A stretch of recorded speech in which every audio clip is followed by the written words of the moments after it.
জরুরি দরকারে এক্ষুনি যেতে হবে কোথাও, সঙ্গে সঙ্গে তৎকাল ট্রেনের টিকিট কাটতে হবে। সকাল সকাল সমস্ত তথ্য নিয়ে বসেছেন কম্পিউটারের সামনে, কিন্তু ঘড়ির কাঁটায় 10টা বাজতেই হঠাৎ অচল আইআরসিটিসির ওয়েবসাইট। নিমেষে শেষ হয়ে গেল সমস্ত টিকিট। দূরপাল্লার ট্রেনে তৎকাল টিকিট বুক করতে গিয়ে প্রায়ই এই সমস্যার মুখে পড়তে হয় যাত্রীদের। এখন যে পজিশনটা হচ্ছে, তৎকালের টিকিট পাওয়াটাই দুষ্কর ব্যাপার হয়ে যাচ্ছে। অনেক এজেন্ট আছে আগে থেকে টিকিট তুলে রাখছে, কী করছে আমরা বুঝতে পারছি না সাধারণ মানুষ। আর সবসময় তো ফ্লাইট অ্যাফোর্ড করা সম্ভব হচ্ছে না। সুতরাং আজকের দিনে তৎকালটা খুবই আমাদের কাছে দুষ্কর ব্যাপার হয়ে যাচ্ছে। তৎকালের টিকিট আমরা বেশি টাকা 400-500 টাকা এক্সট্রা দিলেও দেখছি সে কনফার্ম হচ্ছে না, বা কিছু কারণে এজেন্ট আমাদের বলছে যে না হবে না। কিন্তু এই প্রথম 10টায় খোলার পর যে 10টা 15-20 এই টাইমটা ব্লক করে দেওয়া হচ্ছে, বা কিছু কারণে কিছু একটা ব্যাপার হচ্ছে, যার জন্য আমাদের তৎকাল টিকিট জিনিসটাই আমরা ভুলে যাচ্ছি। বারবার ওঠে দুর্নীতির অভিযোগ, দালালদের দৌরাত্ম্যের অভিযোগ। রেলযাত্রীদের বারবার ক্ষোভ অসন্তোষের পর এবার আসরে নামলেন খোদ রেলমন্ত্রী। সম্প্রতি এক্স মাধ্যমে পোস্ট করে রেলমন্ত্রী অশ্বিনী বৈষ্ণব লেখেন, তৎকাল টিকিট বুকিংয়ে খুব শীঘ্রই আধার অথেন্টিকেশন চালু করতে চলেছে ভারতীয় রেল।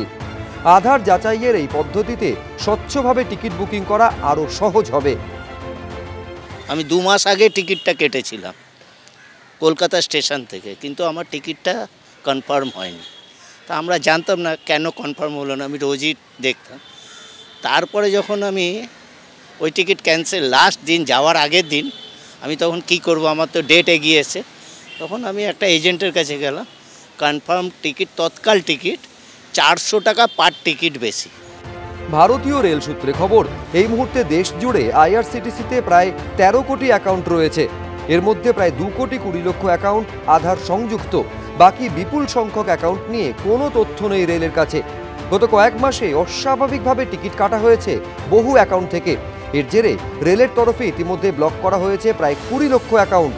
এই পরিস্থিতিতে তৎকালে টিকিট কাটার ক্ষেত্রে দুর্নীতি ঠেকাতে এবার থেকে আধার সংযুক্তিকরণ বাধ্যতামূলক করল ভারতীয় রেল।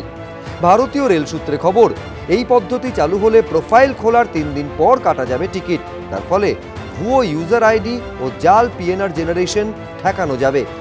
গত কিছু দিনে প্রায় 2.5 কোটি এরম ফেক আইডি ডিঅ্যাক্টিভেট করেছি, এবং ইটস এ কন্টিনিউয়াস ড্রাইভ। সবসময় তৎকাল টিকিটের বুকিংয়ের জন্য ইউজার আইডি আমরা চেক করতেই থাকি। যদি সন্দেহজনক মনে হয় সেটা ডিঅ্যাক্টিভেট করি। আমরা আধার এনাবল রেজিস্ট্রেশন করেছি, তাতে কেউ যদি চায় সঙ্গে সঙ্গে সে টিকিট বুক করতে পারে। তবে এই পদ্ধতি কতটা নিশ্ছিদ্র তা নিয়েও প্রশ্ন থাকছে, কারণ অন্যের আধার কার্ডে তথ্য ব্যবহার করে অ্যাকাউন্ট তৈরি করার আশঙ্কাও উড়িয়ে দেওয়া যাচ্ছে না। অরিত্রিক ভট্টাচার্য, এবিপি আনন্দ।